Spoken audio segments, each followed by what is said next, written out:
지난 주일에는 우리 교회가 성찬을 받으면서 성찬의 관점, 곧 거룩한 음식의 관점에서 이 히브리서 13장 9절과 10절을 다시 읽었습니다.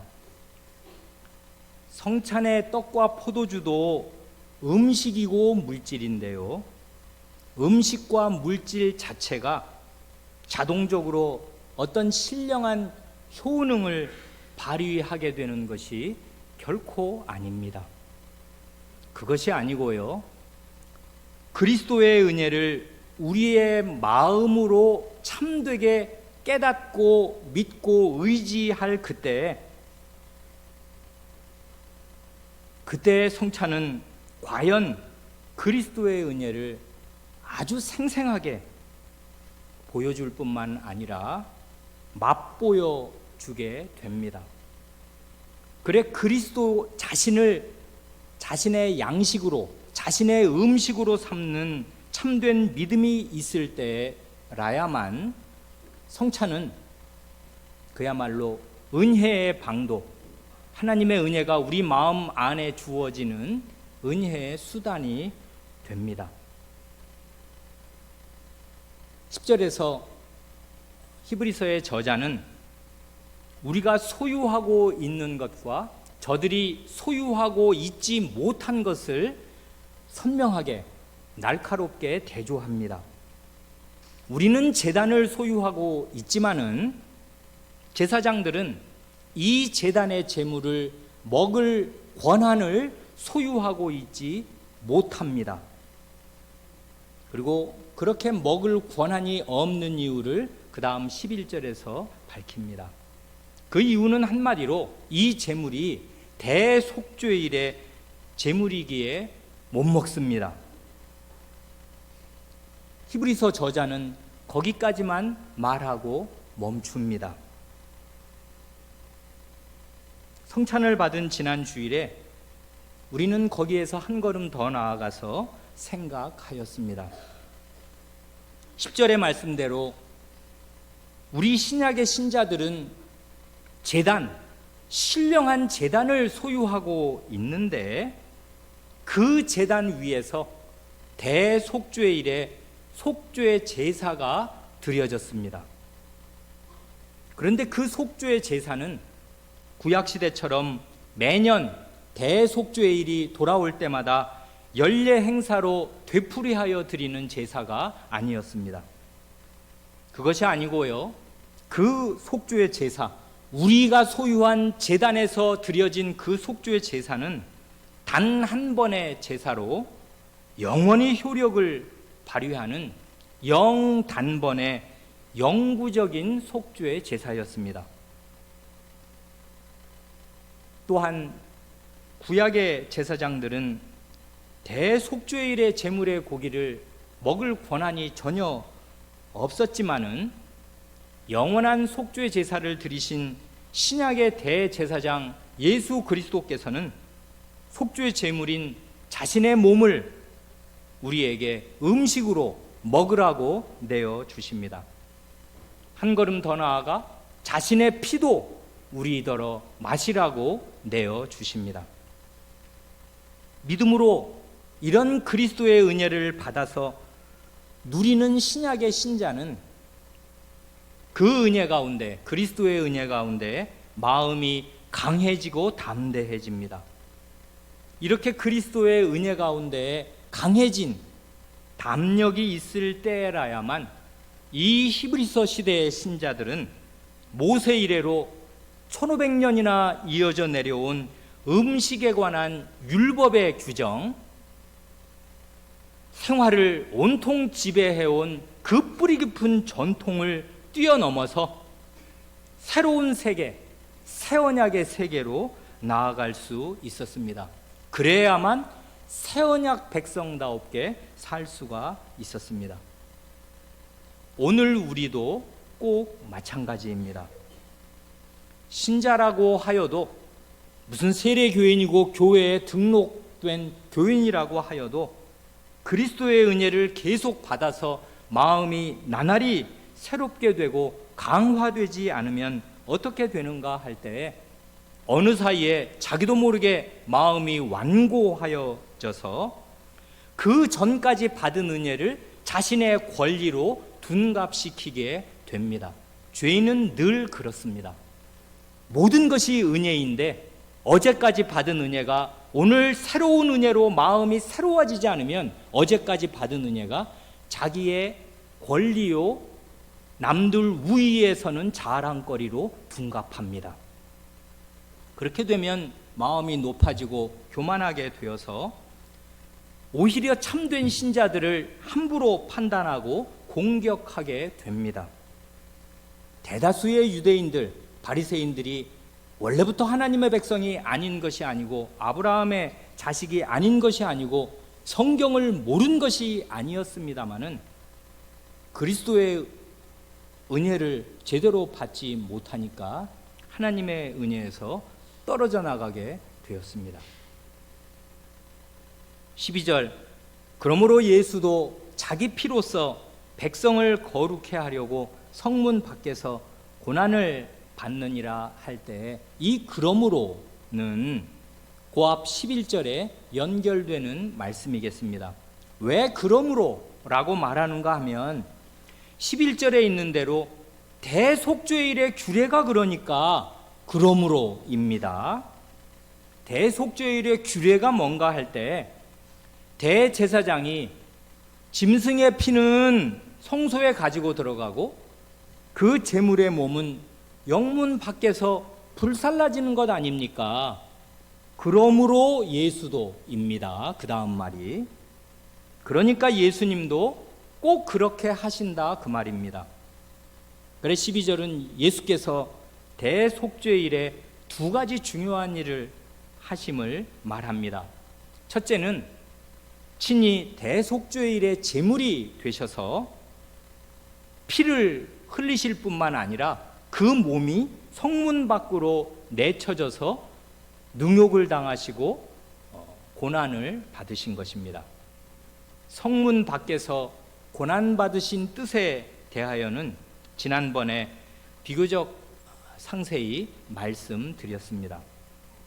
둘째는 그렇게 하심으로써 이번에는 대제사장으로서 자기 백성을 거룩하게 하시는 것입니다.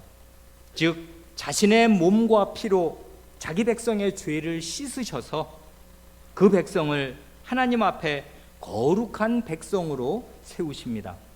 즉 거룩하신 하나님의 어전에 나아가 예배드릴 수 있는 사람으로 세우신다 그 말이겠습니다. 이제 이 작은 단락의 총 결론이 되는 13절에 도달하였습니다. 13절, 그런즉 우리는 그 능욕을 지고 영문 밖으로 그에게 나아가자. 바로 이 말을 하고 싶어서 히브리서의 저자는 가까이는 9절서부터 멀리는 이 13장 1절서부터 여러 가지 말을 해온 것이겠습니다.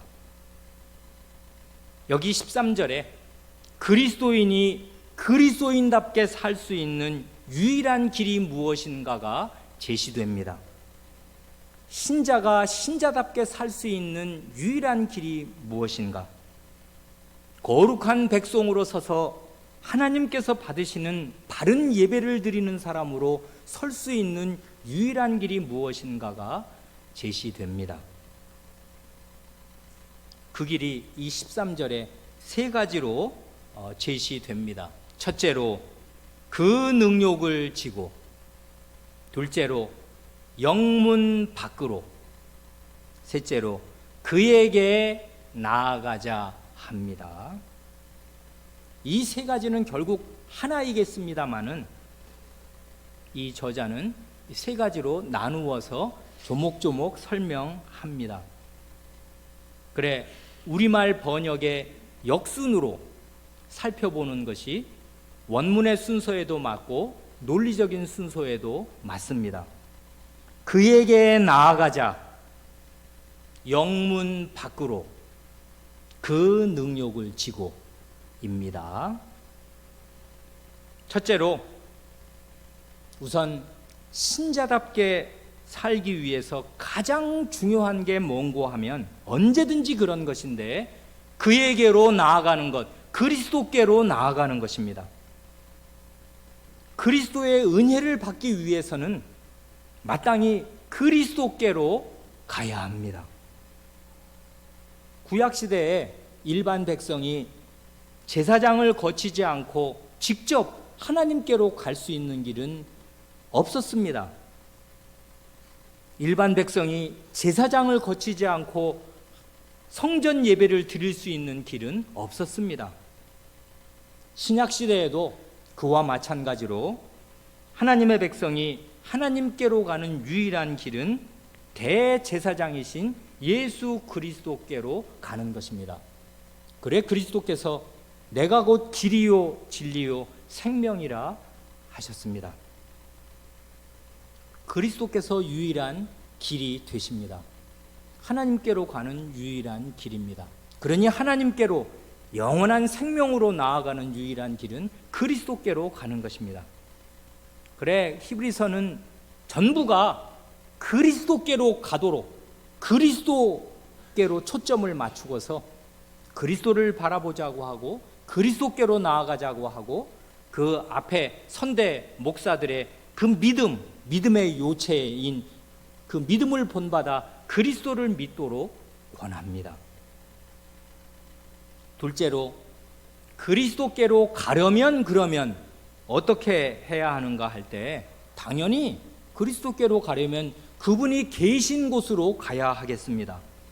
그런데 그리스도께서 계신 곳이 어딘가 하면 영문 밖입니다. 그러니 그리스도께로 가려면 당연히 영문 밖으로 나가야 합니다. 이 말이 무슨 말인가는 조금 뒤에 좀 더 자세히 말씀드리겠습니다. 셋째로, 영문 밖으로, 진영 밖으로 나간다는 말이 무슨 말과 거의 같은가 하면 그 맨 앞에 있는 그 능욕을 지고 간다는 말과 거의 같습니다. 여기 우리 어린 사람들 위해서 이건 좀 어렵지만 반짝 퀴즈를 드리고 싶은데요. 여기 13절에 그 능욕을 지고 하지 않습니까? 그 능욕이랍니다. 그 능욕이란 어떤 능욕을 말하는 것이겠습니까?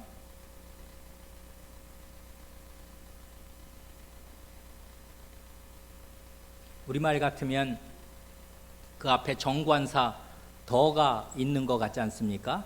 그 능욕 같지 않습니까? 그런데 실제는 이 말이 무슨 말인가 하면 그의 능욕입니다. 그분의 능욕이라고요. 그러면 아시겠지요? 누구의 능욕을 지라는 말이겠습니까? 그리스도의 능욕입니다. 그리스도의 모욕, 그리스도의 수치, 그리스도의 저주, 그리스도의 고통, 그것을 지고서 영문 밖으로 그리스도께로 가자 합니다. 그리스도께서 성문 밖으로, 영문 밖으로 내쳐지셨을 때 받으셨던 모욕과 배척과 근거 없는 비난을 등에 지고서 진영 밖으로 나아가 그리스도께로 가자 하는 것입니다.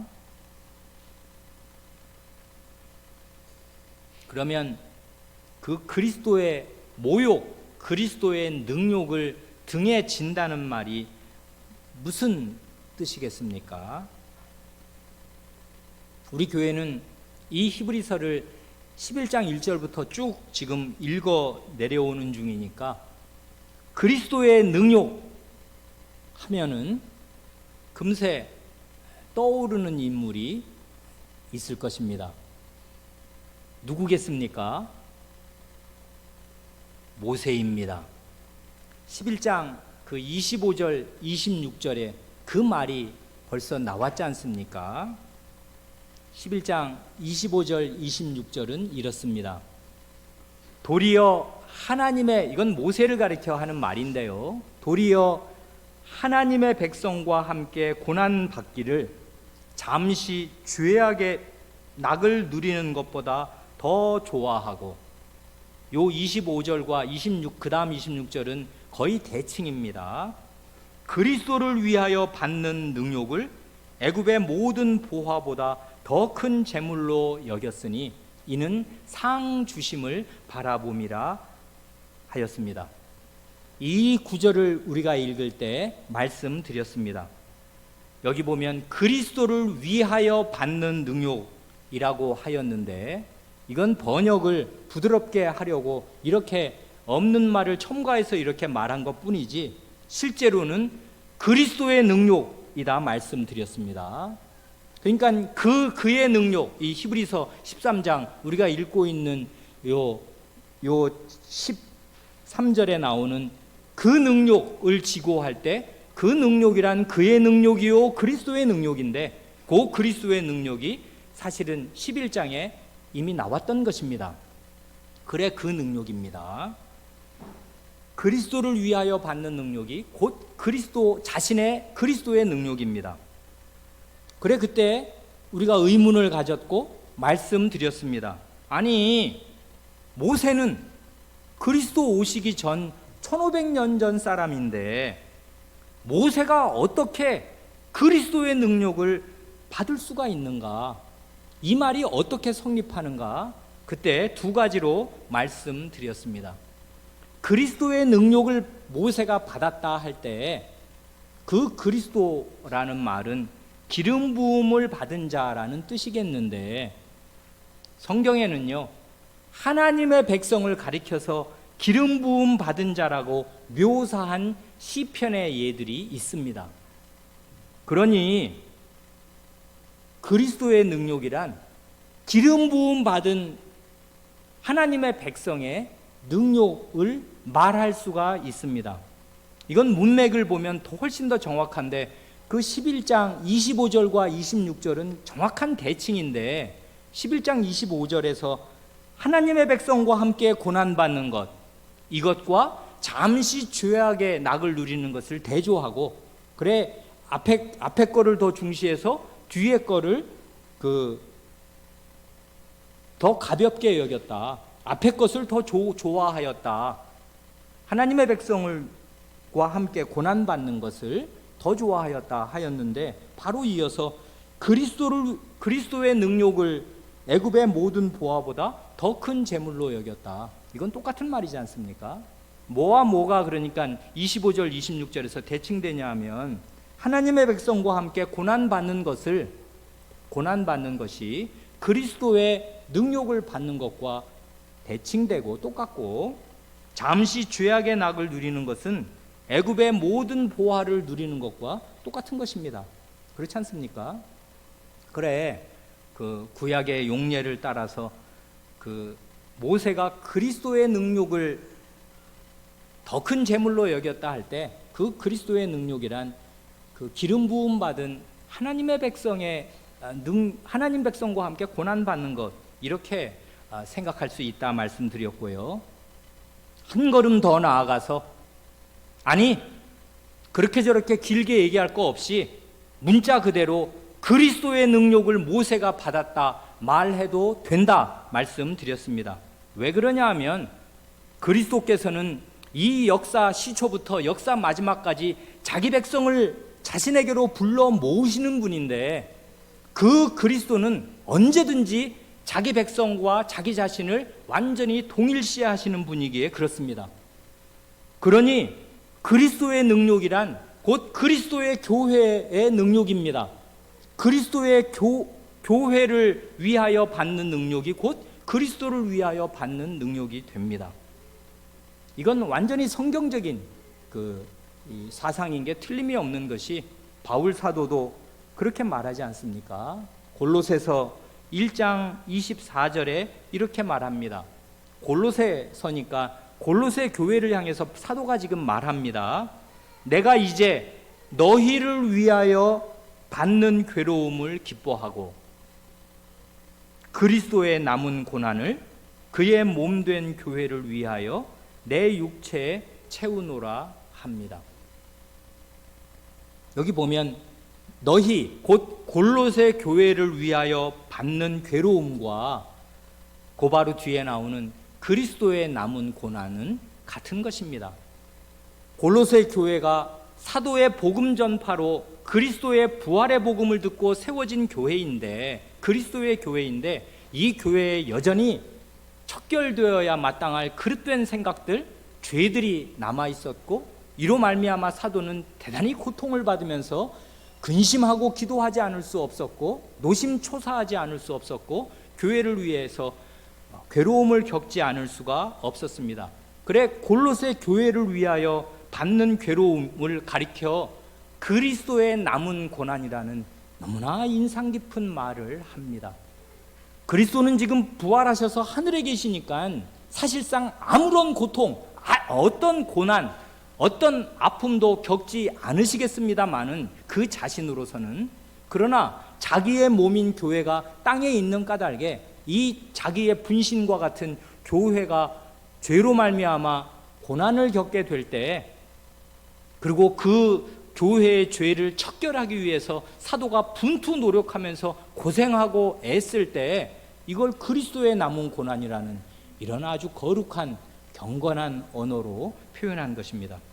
그래 그리스도의 남은 고난을 그의 몸된 교회를 위하여 내 육체에 채운다 하였습니다. 그러니 바울 사도야말로 그리스도의 능력을 지고서 지금 살고 있습니다. 그리스도의 남은 고난을 자기가 자기 몸에 채우고 있습니다. 어떻게 이런 생각, 이런 과감한 말 할 수 있게 된 것입니까?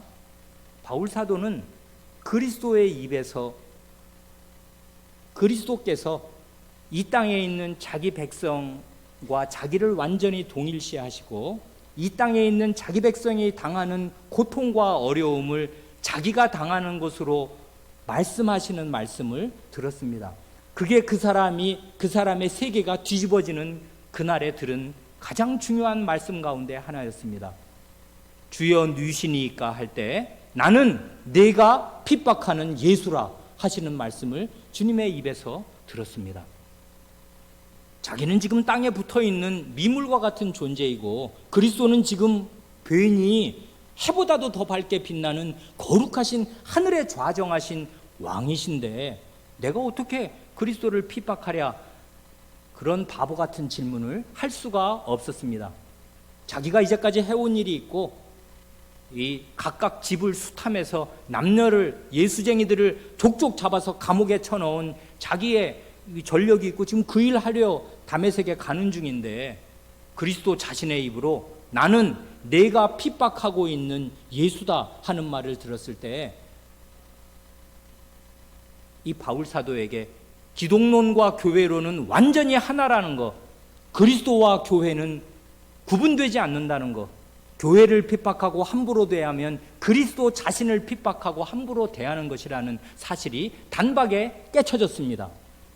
그래 교회를 함부로 대하면 바로 그리스도 자신을 함부로 대하는 것이 되고, 교회를 위하여 고난을 받으면 그리스도의 고난을 받는 것이 됩니다. 그래 여기 보면 그 능력, 그리스도의 능력, 그리스도의 고통을 지고서 영문 밖으로 그에게로 나아가자 할 때 이게 현실적으로 의미하는 것은 이게 모세의 경우든 바울 사도의 경우든 오늘 우리의 경우든 단 하나입니다. 그리스도의 능력을 지는 길은 그리스도께서 가신 길을 따라가면서 그리스도의 몸인 교회를 위하여 이런저런 고통을 겪는 것입니다. 교회에 남아있는 죄가 있고 또 이 세상에 죄가 편만한 관계로 교회를 함부로 대하는 일들이 많기에 그런 고난을 통과하면서 견디면서 그리스도께로 가는 것입니다. 이 히브리서, 이 말을 가장 먼저 들었던 이 히브리서 시대의 신자들, 히브리서의 회중은 예수님을 믿으면 어떻게 되었는가 할 때 이중의 고통을 겪어야만 하였습니다. 정통 유대인 사회에서도 배척을 받지 않을 수가 없었고요. 자기들이 몸담고 살고 있는 로마 사회에서도 겁나는 핍박을 받지 않을 수가 없었습니다. 유대인들은 니들은 이런 음식도 못 먹지 않냐, 이러이런 절기도 안 지키고 성전에도 예배에서 안 나오지 않냐 하면서 구약성경, 그 강력한 하나님의 말씀인 구약성경을 들어서 이 사람들을 코너로 몰았습니다.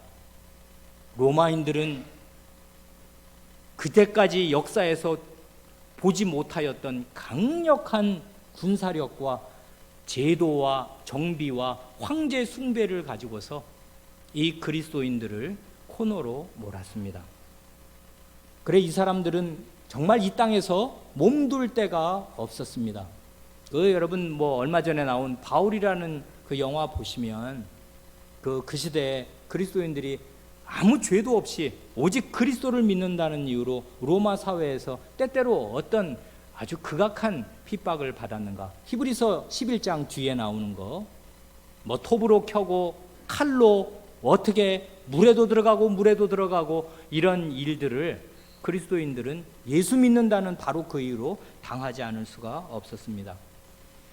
그런 대대적인 전면적인 핍박의 때에도 히브리서 13장 1, 2, 3절에서 권하는 대로 형제 사랑하기를 계속 하여야 하였고 손님 대접하기를 잊지 않고 힘써야 하였고, 그 손님이라는 사람이 열악한 사람들이란 말입니다.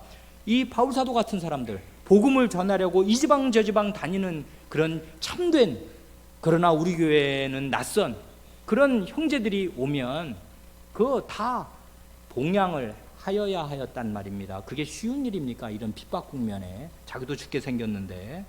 그뿐만 아니라 예수 믿는다는 이유로 감옥에 갇힌 형제와 학대받는 성도들을 생각하고 적극적으로 도와야 하였습니다. 그걸 11장 1, 2, 3절에서 권했지 않습니까?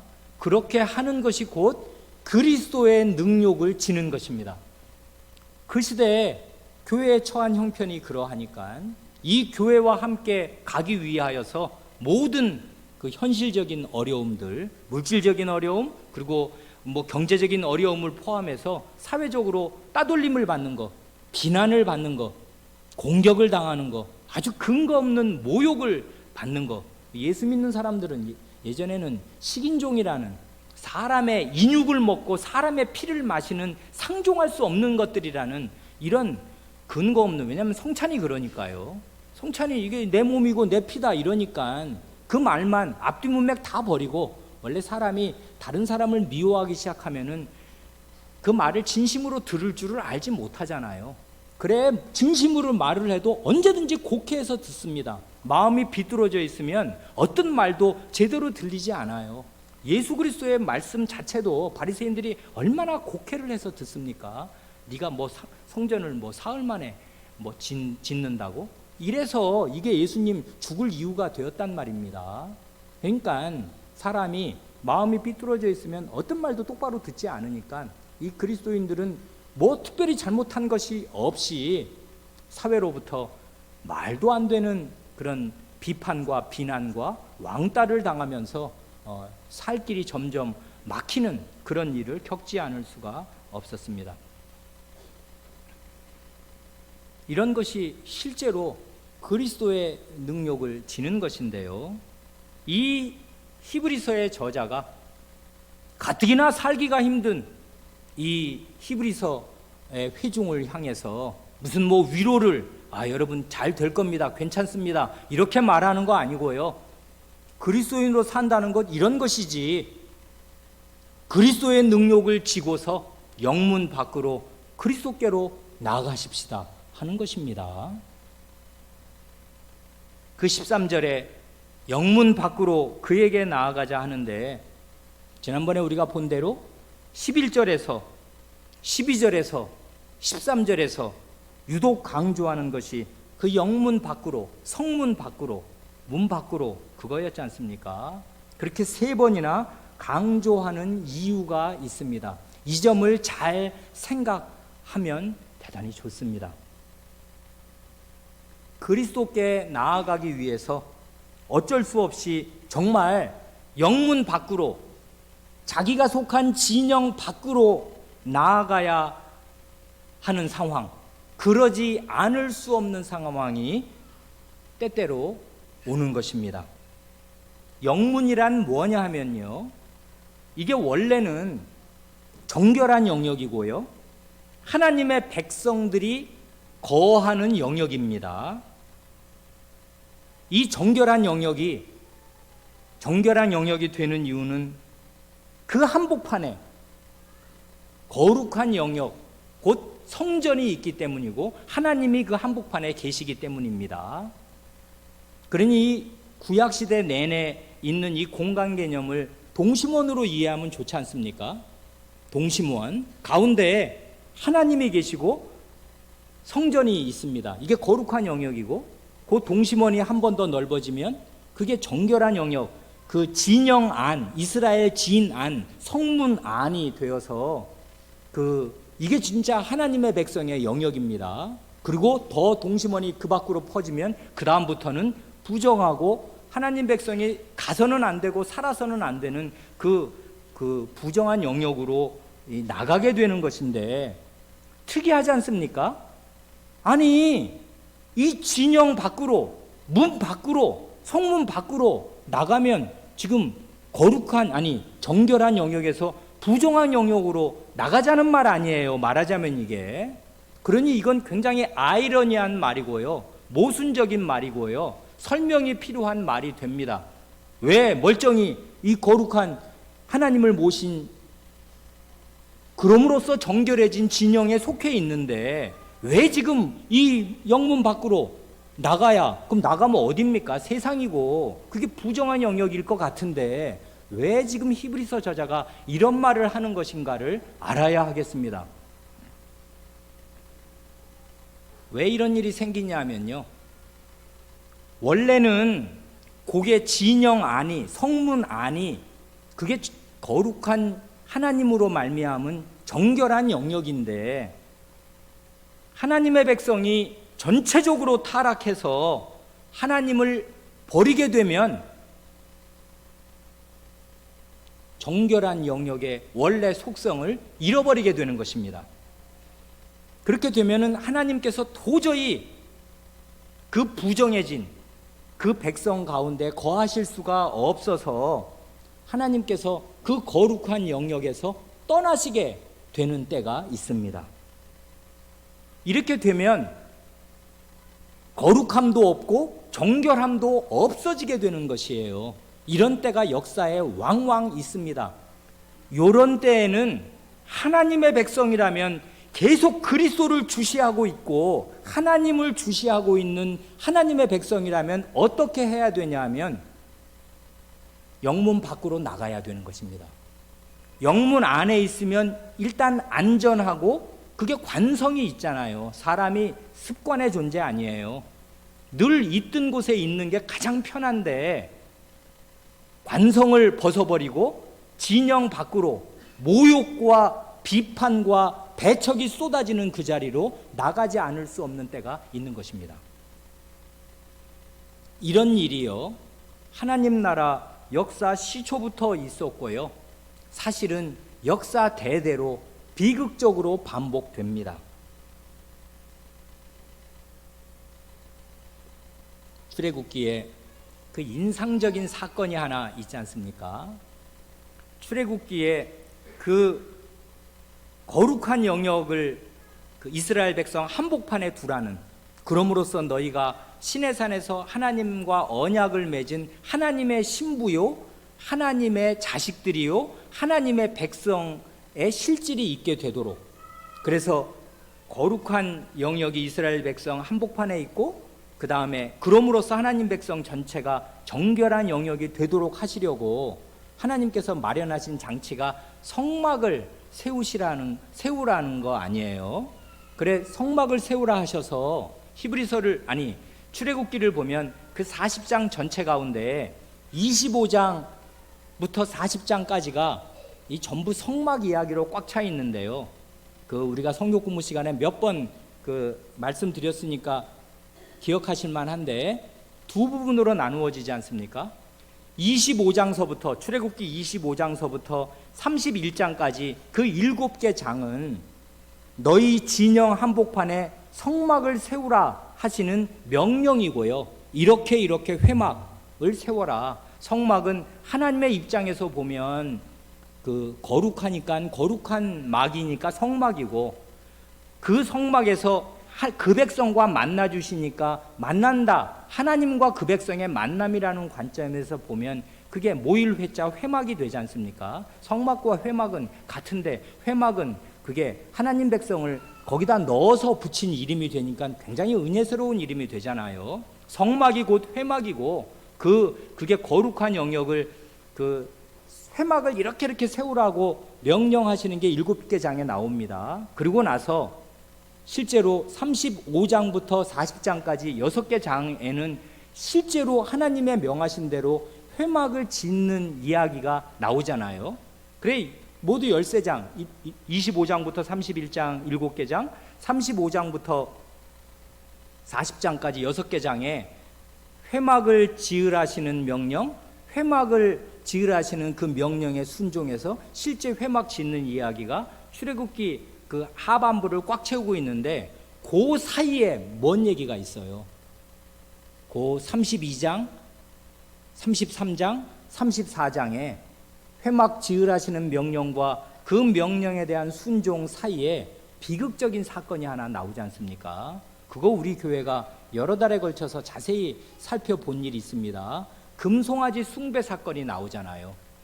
그런데 그 금송아지 숭배 사건 때에 희한하게요, 회막이라는 말이 나온다고요. 회막은 아직 35장에 가서 실제로 짓는 것인데요, 아직 회막 짓기에 착수하기 전인데 그때 회막이 나오는데, 희한하게요 33장의 회막이 나올 때 그 회막은 어디에 자리를 잡냐 하면 진과 떨어져서 진 밖에 멀리 자리 잡는다고요. 이게 대단히 희한한 일입니다. 그래, 그런 일이 어디 있어요? 출애굽기 33장 7절이 그렇다고요. 회막을 어디에 치는가 할 때 진 밖 멀리에 칩니다. 33장 7절이 이렇습니다.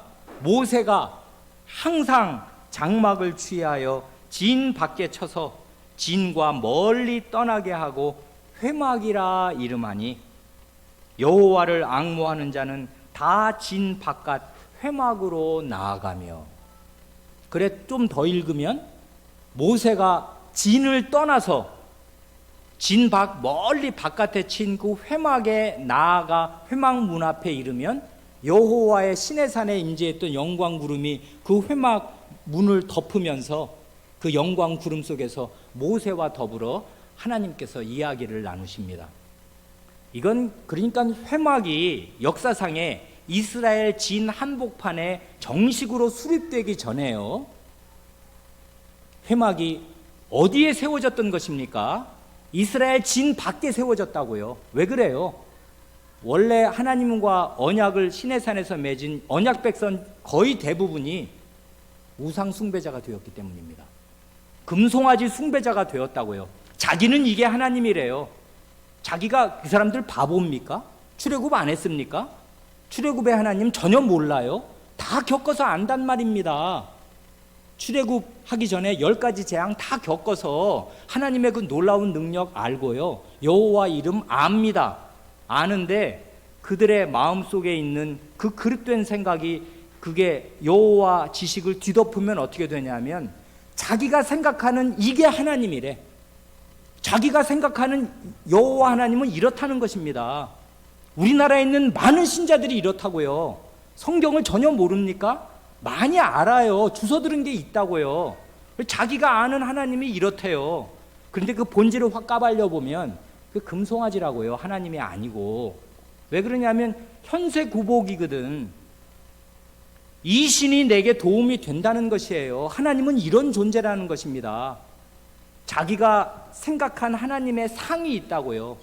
사람이 하나님의 그리스도의 은혜를 제대로 받지 못하면 그게 하나님을 믿는다고 하는데 사실은 금송아지를 섬기고 있게 돼요. 이건 누구라도 예외가 없어요. 하나님은 그렇게 우리 마음으로 딱 담아서 상을 형성할 수 있는 분이 아니란 말입니다. 계속 새롭게 알아갈 수밖에 없는 무궁무진한 생명의 근원이신데 어제까지 주워 들은 게 있어. 성경을 배워서 안 돼요. 그래 놓고 자기 마음에 어떤 그림을 그린다고요. 아, 하나님은 이런 분이다 하는 거. 근데 그걸 까놓고 보면 그게 금송아지더라 이거예요. 그렇게 되니까 하나님께서 이 백성과 함께 하실 수가 없게 되었습니다. 그러면 어떻게 돼요? 하나님께서 이 백성을 떠나서요, 진 밖에 계신다고요. 그래 모세는 하나님을 배우려면 어떻게 하냐면 진 밖으로 나가야 돼요. 그래서 진 밖으로 가서 거기서 하나님을 배웠습니다. 이게 이스라엘 역사에 가장 시초에 있었던 일입니다. 하나님 나라라고 정식으로 하나님이 언약을 맺으셔서 이 땅에 있는 한 민족과 정식 계약 관계에서 이제 부부 관계, 언약 관계, 서약을 하고서 하나님의 백성이 된 그 시초에 어떤 일이 있었냐면 그 시내산 언약의 그 언약이 아직 그 잉크로 썼다면 잉크가 마르기도 전에 비유컨대 말이에요. 이 백성이 금송아지 숭배자가 된 관계로 실제 하나님의 회막은 진 밖에 있었더라 이것입니다. 그러니 하나님을 배우려면 어떻게 해야 돼요? 진을 떠나야 되는 것이에요. 이런 일이 생긴단 말입니다.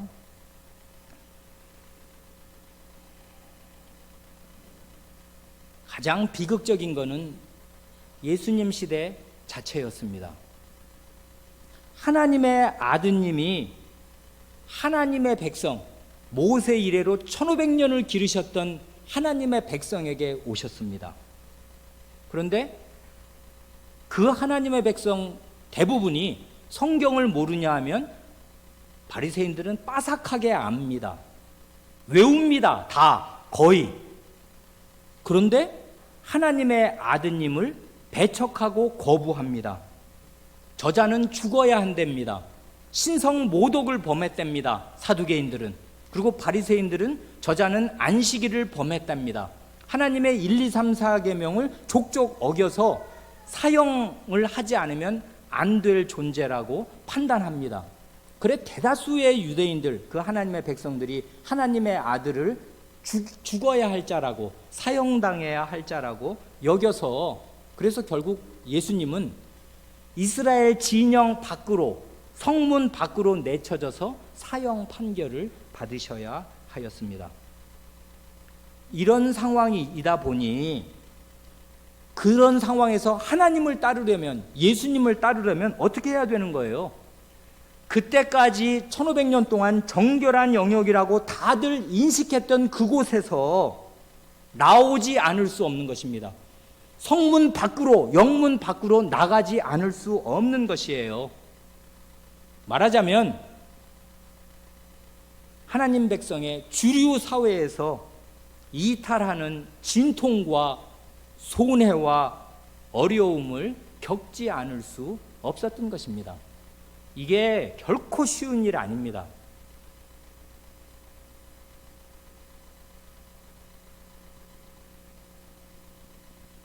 우리 교회 성도들 가운데 많은 분들이 그런 비슷한 과정을 겪어서 오늘 이 교회를 세우는데 쓰임 받으신 분들이겠습니다. 그때 그 이전 교회에서 나오지 않을 수 없었던 이유는 제가 이해하기로는 단 하나입니다. 그건 뭐냐면 참되게 그리스도께로 가자, 그것이었습니다. 아니, 그리스도의 말씀을 들어야 내가 살 텐데 그리스도의 말씀을 바르게 전하는 거기로 내가 가지 않으면 내가 살 수가 없겠다 해서 자기 몸 담고 그 예배당 짓는데 다 헌신했던 그런 교회에서 나오지 않을 수가 없었습니다. 살아계신 하나님께 참되게 예배드려야 한다. 그러려면 하나님의 말씀에 지배를 받아야 하고 하나님 말씀이 바르게, 생생하게, 풍부하게 전파되는 대로 나는 가지 않을 수 없다. 그러니까 모든 손해를 감수하고 2단이네 3단이네 하는 비난과 비판을 감수하면서 나온 것입니다. 그런데요, 죄인은 똑같습니다. 거기에서 멈추면 어떻게 되냐면요, 그렇게 해서 이룬 우리 교회가 떠나야 할 또 다른 진영이 될 수가 얼마든지 있다고요. 죄인은 어쩔 수 없는 것입니다. 멈추면 어떻게 되냐면 여기 그리스도께로 가자고 하잖아요. 그리스도께로 가야 합니다. 계속. 선대 목사님이 어떻게 했든 관계없어요. 그분들의 믿음을 본받아야 하는 것입니다. 어제나 오늘이나 영원토록 동일하신 살아계신 그리스도께로 계속 가서 그분의 은혜를 계속 새롭게 받지 않으면 어떻게 되냐면요, 초창기 멤버의 자부심이 가슴에 딱 또아리를 틀게 됩니다. 희한합니다. 사람은 어쩔 수가 없어요. 은혜를 권리로 둔갑을 시킨다고요. 그렇게 해서 새로 하나님 말씀 듣는 대로 온 것이 이게 하나님의 은혜지 우리의 권리입니까? 내가 뭘 해서 그 대가로 얻은 나의 공로입니까? 내가 무슨 개국공신입니까? 아니란 말이에요. 하나님의 은혜를 받은 것이에요. 그리스도께로 왔잖아요. 그리스도의 말씀을 듣잖아요. 그런데 요게 쌓이면 어떻게 되냐면 한 걸음만 멈춰서 뒤를 돌아보면 어떻게 되냐면 이제까지 받은 은혜가 전부 내 자랑거리가 됩니다. 그래, 희한한 정서가 생기는데요, 초창기 멤버가 아닌 다른 사람이 교회의 중요한 멤버가 되고 요직에 앉으면 굉장히 마음이 불편해집니다. 왜 그래요? 저 사람은 아니 뭐 우리 교회 처음 나올 때 이 교회 짓는데 무슨 기여분이 있어? 아무것도 안 했고 나중에 왔는데 뭐야? 저 사람이 왜 갑자기 우리 가운데 지도급 인사가 되는 거야? 대단히 불편해진다고요. 이거 왜 이런 것입니까? 왜 이런 생각하는 것입니까? 마음이 그리스도께로 가지 않고요, 은혜가 권리로 치환이 돼서 자기 속에 권리로 쌓여 있게 되는 것이에요. 그렇게 되면 이 초창기 멤버들끼리는 자기들끼리 똘똘 뭉칩니다.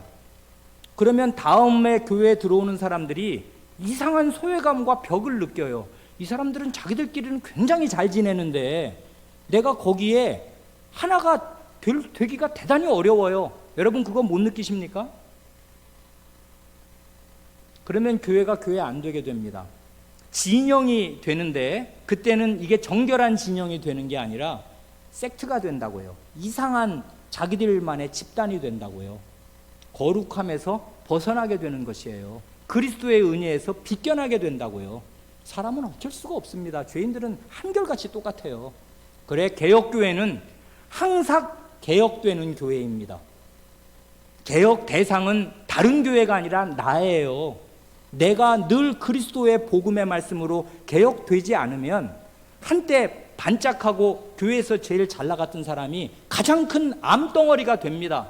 틀림없어요. 어느 교회든지. 그 사람이 가장 문제덩어리가 돼요. 왜 그래요? 제일 앞선 자리에 있었거든요. 하나님 말씀 줄줄줄 뭐 외고 아는 거 많고 그랬습니다. 그것들이 다 뭐가 되냐 하면 다른 사람을 공격하고 판단하는 잣대만 됩니다. 결코 그리스도께로 가지 않아요. 그 사람 오늘 그리스도에게서 멀어져 있습니다. 그러니 그럴 때는 또 그리스도의 능력을 지고 영문 밖으로 그리스도께로 가야 하는 것이에요. 그래, 교회가 이렇게 되면 얼마나 그 교회 자체는 비극적인 교회가 되는 것이겠습니까? 근데 역사 가운데 이런 게 한두 번이어야 말이지요.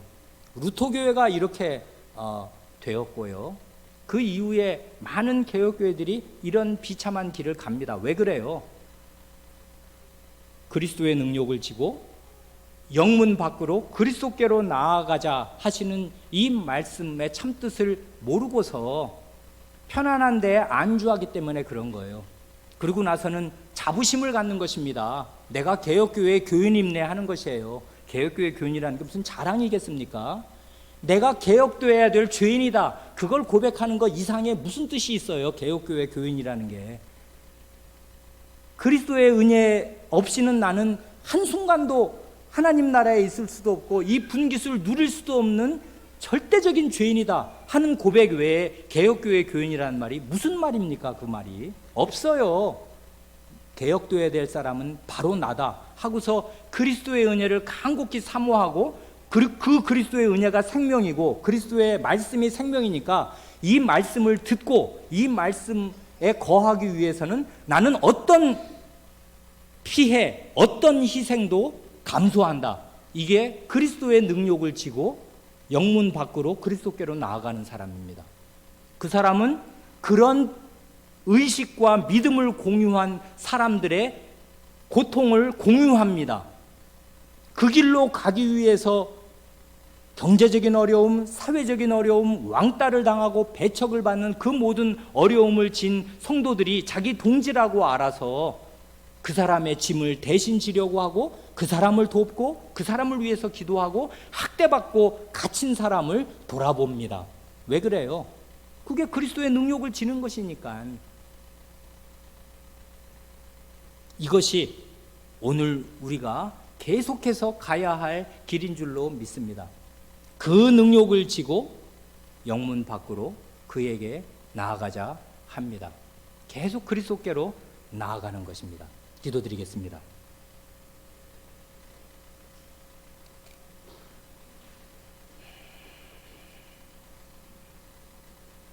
하나님 아버지, 히브리서의 저자가 가뜩이나 고난 가운데 있고 그 사회에서 살기가 어렵게 되어 감옥에도 들락거리게 되고 재산을 박탈당하게 되는 일도 겪으면서 조마조마하게 숨죽이며 살고 있는 자기 회중을 위로하는, 피상적인 위로하는 말을 하는 것이 아니라 그리스도의 능력을 지고 이 진영을 떠나서 그리스도께로 가자고 권하옵니다.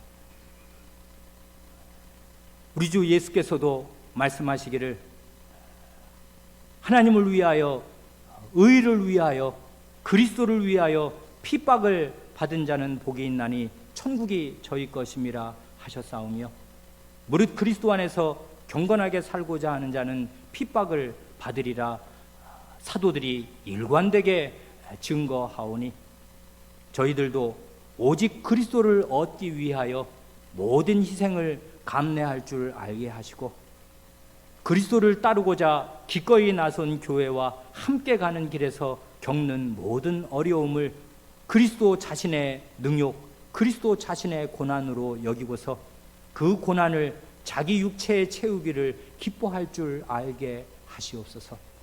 저희가 저희 죄로 인하여 고난을 받지 않게 하시되, 교회 안에 있는 죄, 이 사회 안에 있는 죄와 씨름하는 과정에서 오는 어려움에 뒤로 물러서지 않게 하시고, 그 죄와 정결한 상태로 죄와 씨름하면서 당하는 모든 근거 없는 비난과 모든 박해와 모든 손해와 모든 배척을 그리스도의 고난으로 알고 기꺼이 받을 줄 알게 하시옵소서. 저에게 은혜를 베푸신 것이 있으므로 저희가 은혜를 받아 오늘 여기까지 왔사온데, 과거에 받은 은혜가 과연 하나님의 은혜요 저희가 받은 것이면 하나도 저희 자신이 만든 것이 아니요 만들어낼 수도 없는 것이겠사오니, 그것을 저희의 자랑거리로 삼아 다른 사람, 다른 교회를 함부로 판단하는 자리에 이르지 않게 하시고, 교회 안에 있는 형제를 함부로 비판하고 배척하는 데에 떨어지지 않게 하시고, 형제와 함께 이 고난의 길을, 그리스도께로 가는 이 복된 길을 계속 걸을 수 있게 하여 주시옵소서. 우리 구주 예수님의 이름으로 기도하옵니다. 아멘.